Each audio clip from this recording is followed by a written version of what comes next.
You guys are in for a real treat today. We have joining us actually the very first person who was ever recommended to me as a speaker for Teach Them Diligently, all kinds of many years ago. When after we did our first event, someone came up and said, "You've got to have September McCarthy speak at your events." And so through the years, she has served faithfully. She has equipped and encouraged mamas in so many ways. And I'm so excited for you to hear from her today. So, September, welcome to the podcast. I am so excited to be here with you today. Teach Them Diligently is one of my favorite homeschool community, like family. Well, I'm thrilled. Everyone, you've just had a great impact on the lives of so many of our moms, just encouraging and just coming alongside, sitting down. One of my favorite pictures from convention last year is you sitting in the 365 booth, just talking to the mamas and investing in them. And that's one of the things that is the most telling, I think, about a lot of people who come to Teach Them Diligently is we truly are all there to serve and engage, and you model that beautifully. Oh, thank you. Yeah, it's really the heart of the homeschooling that is my passion. It's the moms, the people who sit Yeah. down with their children every day and do this day in and day out, sometimes for a long time and sometimes for a short time. But that's really what I love is the heart of homeschooling. Yes, and God has gifted you in a really, really sweet way to communicate that and to just come alongside moms. And I'm so grateful for your ministry. Now, you have been doing this for quite a while, this homeschool thing, and even this serving moms thing. Can you tell us a little bit about how God led you first to homeschool and then how He started opening doors for you to invest in others? Well, we began homeschooling. Let's see, my oldest is 32. So we started him when he was 4, right off the bat, right out of the gate. So I'd say we've been homeschooling, almost 3 decades. That's a long time to be Wow. homeschooling. And so much of the homeschooling landscape has changed since we started homeschooling. But over the years with homeschooling, we kind of created and found our own community. And I think that happens a lot in homeschooling. Moms Mm. are looking for not only help to homeschool, but they're looking for connection. And so I wanted connection. My children needed connection. And the neat thing about that is the same friendships in the community that we found and that we began years ago are still with us today after all of these years of homeschooling. They are my kids' friends, they are my friends. And so, there's just a Mm. special ministry to moms who homeschool. And I just really felt that I missed out on that for many years. And so it was with a compassionate heart to begin ministry to women in general. And that kind of grew over the years. And so just finding those people is really key, I think, for any homeschool mom listening in, but also to create that if it's something that you're craving. Yeah. Oh, absolutely. We are not created to walk alone. And as Christians, we need to be very intentional about connecting with others in the body of Christ, both ahead of us in their journey and behind us in their journey, so that we can all grow and invest and mentor and love on one another, really the way that God called us to. Mhm. Right. Yeah, it really So, grew into. 3 decades. Go ahead. I'm sorry. Three That's all right. decades is a very long tenure of homeschooling, of serving, of all of this. I guess my first question would be, did you ever get bored and just kind of want to throw in the towel in all of that? Because I know that there are moms out there thinking, oh, I just get bored sometimes. And then on the tail end of that, what are some of the things that actually kept you going, even when emotionally you didn't really feel like going? There's a lot of different seasons. There are a lot of different seasons in homeschooling, different for the student themselves, but for the mom or the parent that's homeschooling, there Mm. became a time where I didn't necessarily become bored with it, but it became monotonous. It just felt like I was doing the same thing over and over. Mm. There were seasons where I didn't feel like this was working for our family. There were seasons where I was physically incapable to homeschool, and even relationally with my children, I could feel a strain and tension. And so many opportunities for Mm. me to throw in the towel. But some of the things that really helped me continue were to pace myself. I figured if I'm going to do this, I'm going Mm, to have to find a different pace. It's not just this mad rush to the end to finish. And so that's a big, important word, I think, that moms can hold on to and really try to figure out what it looks like for them. Another word that really, really helped me, as I kind of put a little alliteration twist to it, would be to plan. I really had to make a plan for each of my children. And I feel like that is so important as a homeschool parent to remember that not each child in your family, if you have more than one child you're homeschooling, they will each require a different plan. And that makes it sounds like so much work, right? Like we yeah. have this plan for this child and a plan for this child. But really, in the end, it all comes together because your children are made uniquely and they all need a different plan. So it Mhm. requires a little different planning. And that word may rub someone the wrong way if they're kind of adverse to scheduling and planning. But it really was a lifesaver for me to be able to continue to do this the long haul. And then my most Right, favorite right. word, yeah, my most favorite word in homeschooling is to pivot. And so whenever I would face, a Mm. scenario where I was having a tension with one of my children, or the curriculum wasn't working, or I was getting tired and it felt monotonous, we just had to pivot. And we just said, this isn't working. Let's try something new. Yeah. Let's go this way. And to be, have the ability to be flexible. Oh, absolutely. And several of actually all of the things that you just laid out fit so beautifully with what we talk about with heart schooling around here, and that makes sense because you all talk the same way. But the planning, and just to kind of go back to that, because you acknowledge some people kind of bristle at that, but the beauty of being able to plan for each child through homeschooling is because when you're going for their hearts, you're actually getting to know and understand them at a much deeper level. And so that plan isn't monotonous, it's actually fun. You're discovering who your child is at a much more personal, intense heart level. And then you're able to truly tailor their path with them.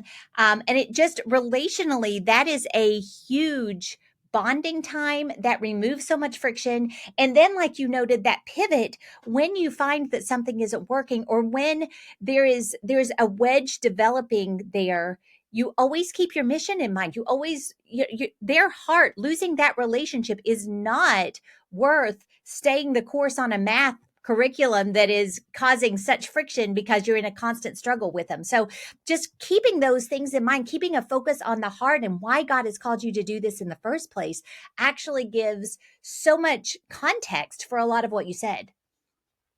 Right. All of those things, because we need to remember that homeschooling isn't meant to be drudgery. It's not a checklist of things to be done. And a few other things, as we're having this conversation, I'm thinking about that really helped me continue. And I think that's really the word to remember. It's not about getting to the end. It's like, how can we continue to do this? Is to Yeah. remember that I like to use the analogy of a beach wagon, those cumbersome beach wagons that we take to the beach and we put on the sand, and they have the big wheels, and we load up with supplies, and we have it carefully loaded up, and we plan to get from spot A to spot B. And in the meantime, things are falling off. The sand is hot. We're running. It's just like this perfect analogy to homeschooling, that we need to plan ahead. We need to ask for help. Sometimes someone needs to push the wagon and someone needs Mm, to pull the wagon.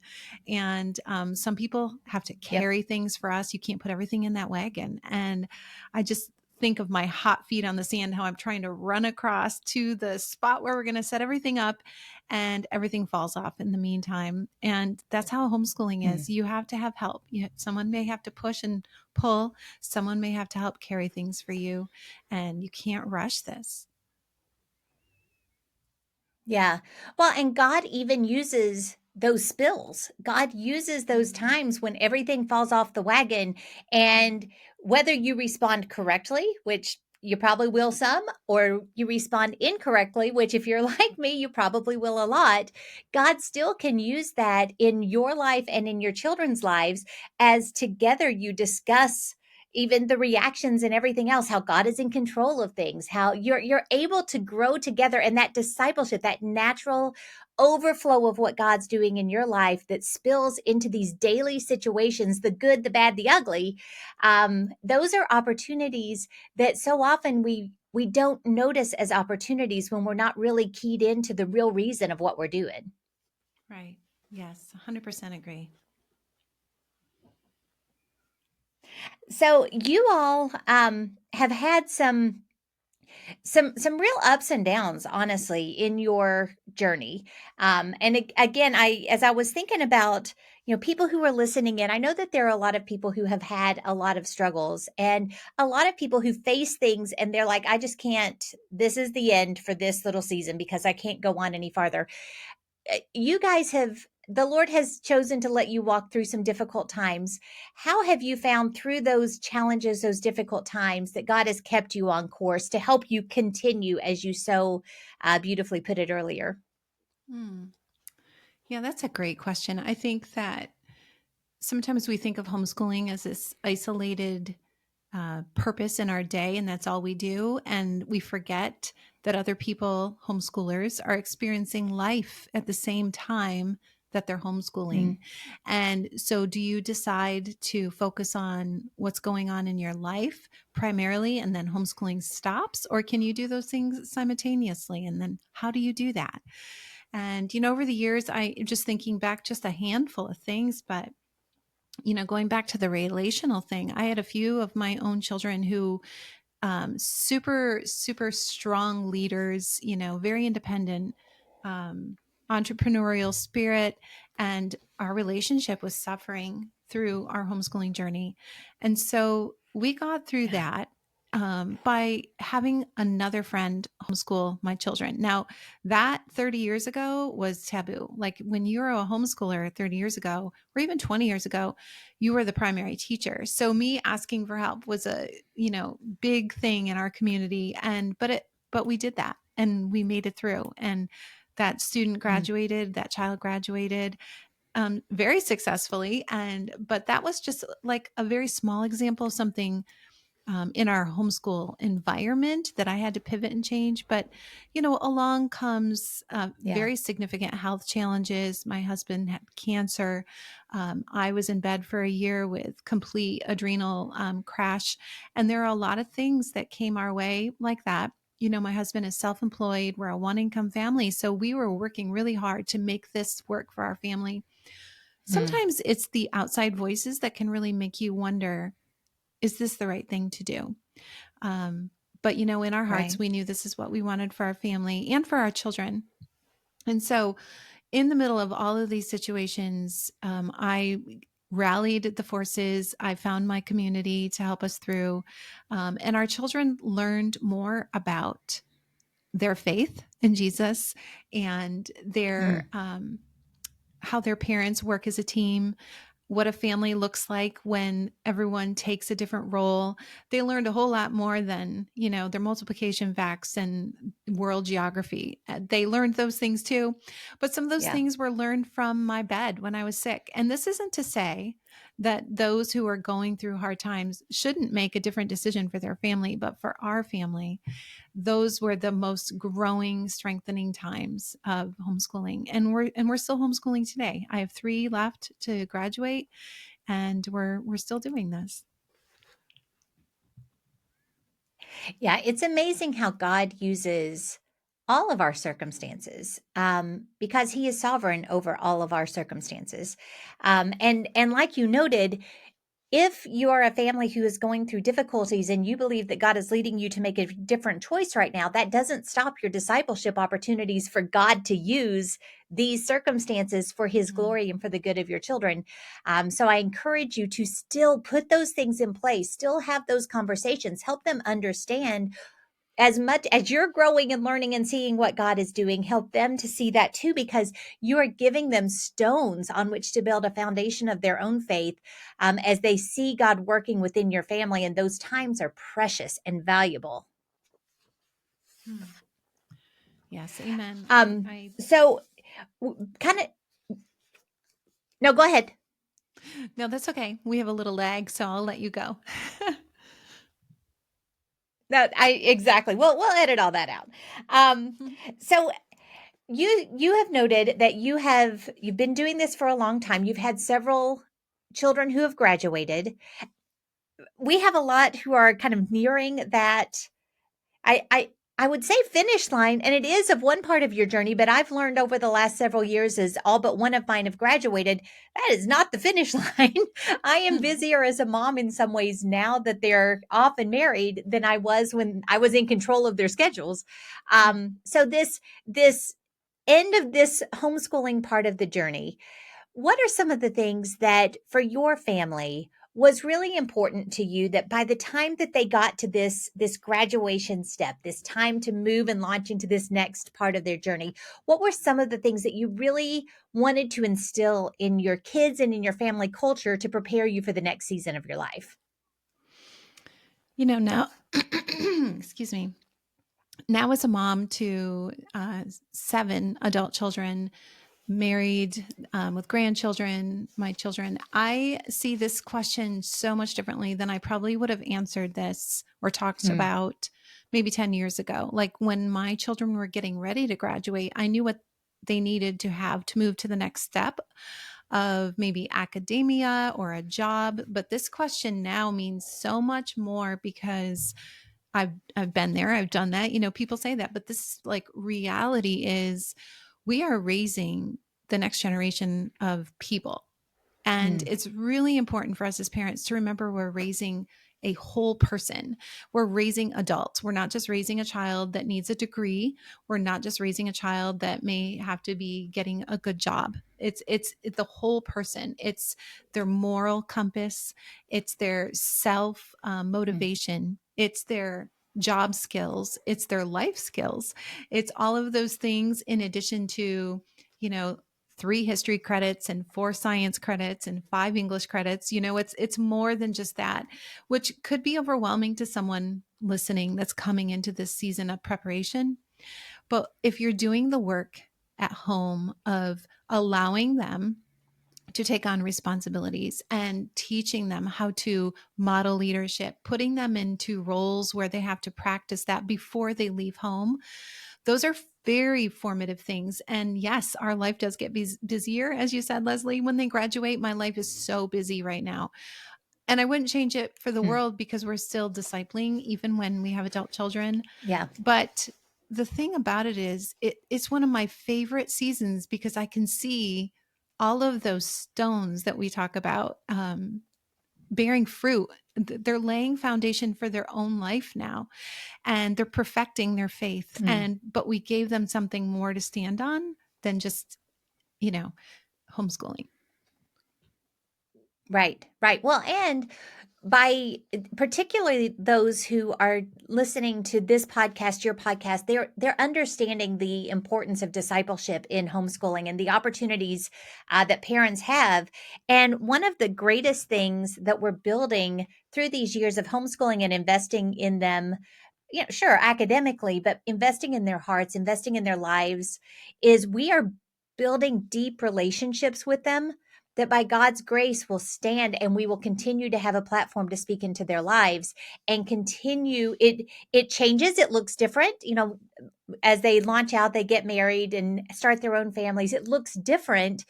And yet I still, by God's grace, have the opportunity to speak into the lives of my children and now my children-in-law, which is such a blessing. And I believe that is one of the biggest outcomes that I never knew I was working towards as we got to that finish line. But to have a relationship with them that carries forward and matures and gets more beautiful by the day is something that, had I known that I could work for that, I would have said it. I just never thought of it when I was younger.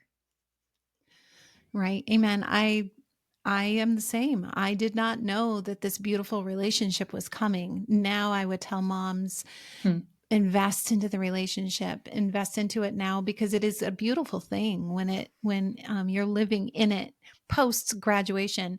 A few other things that I Yeah. think, practically speaking, for a homeschool mom that wants to launch her child well in the academic role or in the job role would be to work backwards from where you think you see them or where they see themselves, or what would be an ideal launching position for them. It could be entrepreneurship, internship, college, job. It could be all of those things, and work backwards and begin making your checklist out of those things.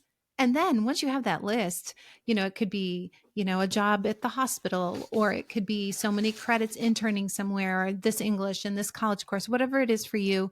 Then add in those things that you see in your child, those strengths, those gifts, and areas that you can help foster and grow those things. If you have a child who's musical, find ways to help grow this gift so they can use it in addition to whatever academia they have when they leave home. It could be ministry, it could be a job. We don't know what they're going to fall back on. But my plan now has been so finely tuned after raising and launching 7 kids, 3 more to go, that now I know this is coming. What do I need to do? Yeah. So I work backwards. I just think, what is it going to look like when they leave? Do they know how to, write a check? Do they have a bank account? Can they change a tire? Can they do this high math if they need to? Like, what are the things they need to know? And I think that kind of takes the worry out of it. There's a lot of anxiety for people when Yeah. they think ahead. Oh, there is, and I so appreciate your approach to that, because I know that for me and really everyone else that I talk to, you enter these kind of last years of homeschooling, and the fear that comes on that you're not going to be able to equip them well, that they're going to fall behind, that all these expectations that sometimes we lay on ourselves, sometimes we're looking around and feeling like others are laying on us. It's very easy in those times to get derailed and really laser focused on things that are in the long run lesser things. They're important. I'm not trying to belittle them, but when we allow the fear of some of these elements of homeschooling, high school in particular, get in the way of us actually preparing our children to launch, that is a way to not really enjoy that season with your kids. So I would just encourage you to, like September was saying, look at what you want to equip them with before they leave, work backwards and focus on those things. All of these things that you may be fearful of are important, and you still want to do them and do your job with excellence, but remember the bigger picture in all of this, and that will give you a lot more clarity, I think, as you're making decisions day by day.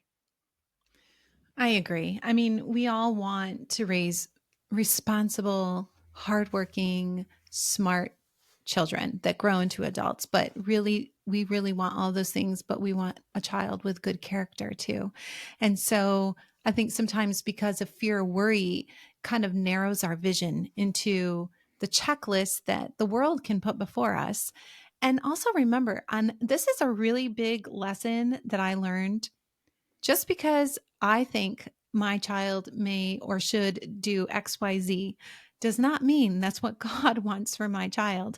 They may Hmm. take a completely different path. They may do something that we never even thought imaginable, and it could be bigger and better and have a bigger impact than we ever thought. So I would cling quite loosely to your expectations and really focus on what matters, because you don't know what God's going to do with their life. Oh, absolutely. That's there's so much wisdom there.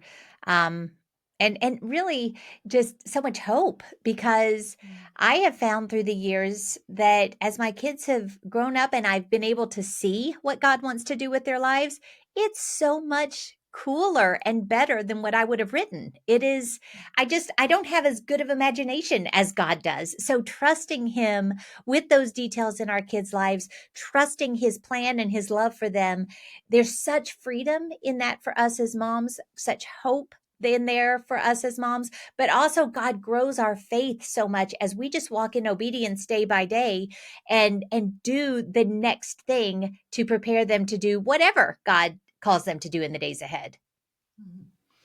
Right. We don't know. We know that we need to commit our ways to him, and he will direct our paths and their paths, right? And I always like to remind moms that Absolutely. are in this journey to the end that there are two journeys happening parallel to one another simultaneously at the same time. There's our child's homeschool journey and there is our journey, and they are not the same. They Mm, may have the same goal, but they are not the same journey. Our feelings, our emotions, our expectations are very different from what they're experiencing and feeling. They're looking forward to this level of freedom, this level of accomplishment, this level of launch. And we're like holding on so tight to this is the last this, and this is the last this, and this is so important. And they're tired by the end of this journey. They're like, really, one more test? Why? mhm, And then all of a sudden they're faced with the big world. And so I just want to remind anyone homeschooling, as they prepare from like middle school on, to recognize that your child and their emotions and their thought processes are not the same as yours. You're looking forward to this in your mm. bittersweet moment, and they're looking forward to this with excitement and jubilee. And it's very different. And we can't put our expectations of what we're experiencing on them. Like the stress of it, for us to say to our child, you don't understand how serious this is, or you have a lot to get done before XYZ. Those are things they're not feeling, and they won't understand that. And so there are two journeys running Right. parallel at the same time. And that's where God does that work, I think, right in that journey. It really is, and shows just how good his plan is. I remember my mom always told me, and I didn't understand it until I was much older, but she always told me that God prepared you for the season that you were entering, but you didn't ever, when you look ahead, it was generally scary or sad or whatever. And I found that so much as we went through graduations and weddings and all of these different things. When you're looking a year ahead and you're like, oh, I could never make it through graduation. I could never, they can't get, I want them to get married, but I don't want them to get married, and all of these things. And yet when you finally get there, God gives such grace and there's such joy, and he does such a beautiful job of bringing those two paths together at that point where that launching off, it really, you see such joy from both sides. And again, just another way that we see God's goodness and his care for his people in very, very personal ways. Yes, God really just personally and uniquely loves each of us. And I just always remember that this homeschooling journey isn't just about my child, but it's about me as well and my parenting. And Mm, so I think just stewarding, the word that comes to my mind is stewardship. Let's just steward our homeschooling. Let's steward our parenting. Let's steward our own expectations and reactions, and to remember that when we do commit our ways to Him, He will direct our paths and our child. yeah. Yep. So, so good. Well, September, we are about out of time.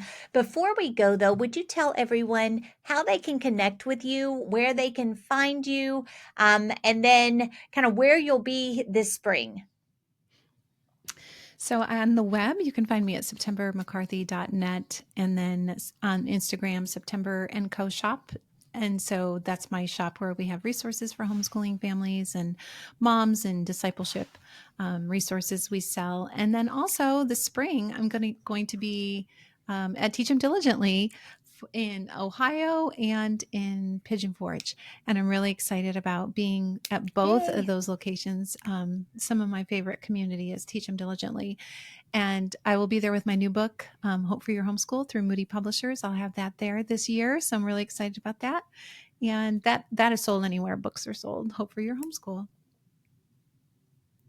Awesome. Well, we will make sure that we link to all of those things. Definitely check out September's book, Hope for Your Homeschool. It is, I think that if you were not familiar with her and you've heard her speak today, you know that you want to read everything that she has. So we will give you links to all of her books. This isn't her only one, because you want to connect more with September. I promise she will be an encouragement and help to you as you go along whatever phase of this journey you're in. So, September, thank you so much for taking the time to share with us today. Thank you. It's always an honor. Well, you are welcome to everyone else.